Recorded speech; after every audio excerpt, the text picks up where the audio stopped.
what's been happening here with the negotiations and sort of where the president is on trying to end the Russia-Ukraine war. So, right, the week began with him pushing this Russian-written 28-point plan.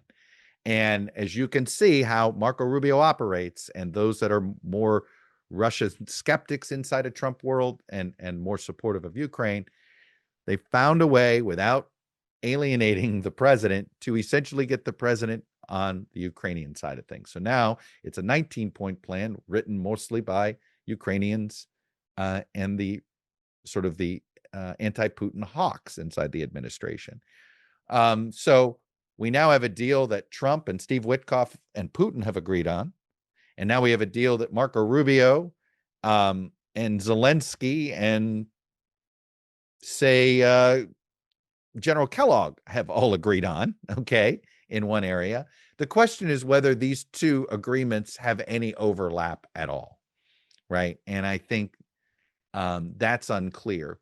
But I will say this, right? Zelensky is doing everything he can to play ball with the president. And what we know is this: the president just wants to prove he could get a ceasefire here. He really doesn't care about the details. And that's, of course, a bit frustrating if you do care about the details. He doesn't care if Russia gets extra land. He doesn't care if, he'll sign off on a big security guarantee for Ukraine. He seems to not care about all these agreements he's signing, because I think in his mind, he won't be the one to execute it. It'll be future presidents, right? Getting NATO-like security agreements to Qatar, NATO-like security agreements to Saudi Arabia. So in his mind, why wouldn't we give a NATO-like security agreement to Ukraine? So I guess he's for that if Putin will sign off on that, right? So he just wants a deal any way he can get a deal. So we got Putin to agree to something. Great. Let's see if we can force, Zelensky to take this in, because Trump just wants the quick win. Problem is there's no quick win here. And I think we're going to find out again. This is going to be like, boy, I think we've all seen this movie before. Trump gets it in his head that he's got a deal and he's going to get one. Then sort of the pro-Ukraine side of, and this is where I want to give Trump credit for this. He has people on his team at the moment that he listens to that disagree on who should have the upper hand in any sort of peace negotiation. You have JD Vance, sort of essentially on the Putin side of things, very skeptical of Ukraine in general, skeptical of Zelensky, skeptical of whether it's a democracy we should trust. You got a Marco Rubio who feels everything that Vance feels about Zelensky and Ukraine is what Rubio feels about Putin and Russia. And so the fact is they both have the president's ear. All Trump wants is a win. Right? I know some of you may think there's other devious motives here. All he wants is a win. And I am now of the mindset that the reason he always seems so supportive of Putin is because he did know Putin helped him in 2016. And whether he knew he was coordinating with him, I don't think there's been any proof of that. But anybody that's supportive of him and says anything nice to him, he's going to say nice things right back. Did we not see that on Zohan Mamdani? I promise you, Mamdani went in there, showed him where they agree on a few things, and he just, great, look at me, right? Whenever it's about him. So in that sense, Putin publicly flattered him, and he's like, why not? And if Putin wants to help me, great. In Trump's mind, he can't be bought off, but he's gladly will take anybody's help.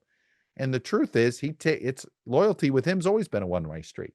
You're loyal to him, great. It doesn't necessarily mean that he's going to return that loyalty if you're ever in trouble. So I'm more inclined to believe that in a weird way, Trump is kind of agnostic. He's just impatient and wants a deal and wants to. And look, there's still a part of Zelensky that he views as somehow part of his first impeachment. And so that is something that I don't think Trump's ever going to drop, which is why he's so easily brought back on sort of the pro-Putin side of things whenever somebody gets sort of into that, gets their claws back into him on that side of things, right? It appears that Steve Witkoff is a pretty easy mark for the Russians. They always seem to get the best possible version of what they're trying to get across at times even better than they thought they could get. So we'll see.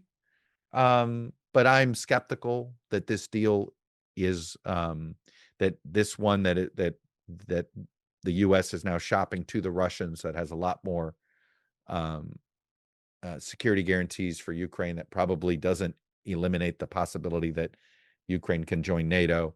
I can't imagine Ukraine agreeing to anything that would limit where they could get their security guarantees from. So that's going to be, if you told me that, they've tried, Zelensky shows up in Mar-a-Lago for Thanksgiving dinner and they have a great relationship, that doesn't mean we get anywhere there on the long term on this front. Until Putin is convinced he can't win this militarily, I don't think we're going to see a ceasefire. And right now, Putin still thinks that he can. Here's the thing: yes, they hold elections, but there's no pressure for him to get something done before he's, quote, termed out. Right? Putin will play a longer game. I do think that he knows Trump is a lame duck, and that he probably only has one more year to sort of take advantage of the fact that this is going to be the most, I don't want to say the most pro-Putin president you could have, but certainly the least oppositional to Putin that you're going to have. Whoever the next president is, unless it's J.D. Vance, I don't think you're going to have somebody as soft on Putin as you have with Trump. And Putin is smart enough to know this and know that his window's closing. So does he see, at one point, and this is going to be a question of whether Rubio, Vance, and Trump can all get on the same page on this, but there might be a window where they can make Putin think the best deal you're ever going to get from an American president is the one that's on the table at some point. And if you don't take this, Trump becomes less powerful, has less ability to get this through, and you get to the point where Zelensky or Ukraine would rather make the bet to see who the next president is.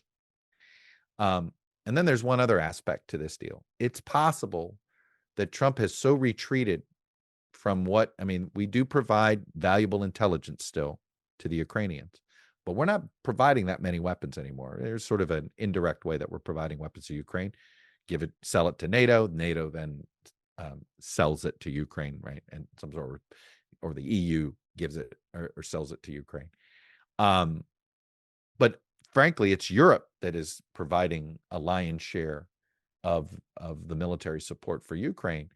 So it isn't clear how much leverage Trump actually has over Zelensky. There's, I think, perceived leverage that he has, and Zelensky does not want an antagonistic relationship with Trump. But given how little we're now supporting the Ukrainians beyond intelligence, I think there's an open question of really how much leverage does Trump have. Trump had real leverage on Netanyahu. He could force him to sign that deal. He does not have the same kind of leverage at the moment because he's chosen to take that leverage away, right? By pulling back, most of what's being sent over to Ukraine directly from the United States are deals that Biden cut, and they're just fulfilling the rest of those deals. So I think that also will contribute to whether there's, whether, frankly, the United States is the proper mediator here at this point, or whether it's going to be the Europeans that are going to have to be the chief negotiating sort of mediator here, or maybe it's Turkey, right? In that respect. So I think we ought to be a bit skeptical of any deal coming together. One other thing, by the way, we're noticing with this debate about this peace deal, right? Vance and his guy, the Army Secretary Dan Driscoll, seem to have been the point people getting this very Russia-centric deal that has since been rejected. Now you've got sort of Marco Rubio working with the Europeans, getting a bit more of a Ukrainian-centric. But so we're starting to see the real split, right? There's a Rubio wing and there's a Vance wing.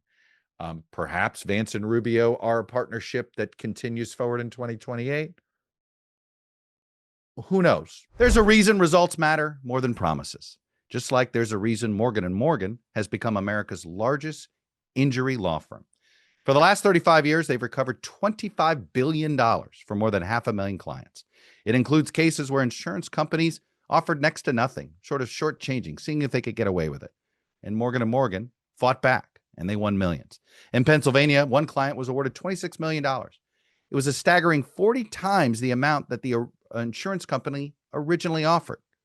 That offer, $650,000, whatever it took to sort of get away without paying. So with more than 1,000 lawyers across the country, Morgan & Morgan knows how to deliver for everyday people. So if you're injured, you're looking for a lawyer, check out forthepeople.com/ToddCast or dial pound law, pound 529 on your cell phone. And remember, all law firms are not the same. So give Morgan & Morgan a look. Their fee is free unless they win.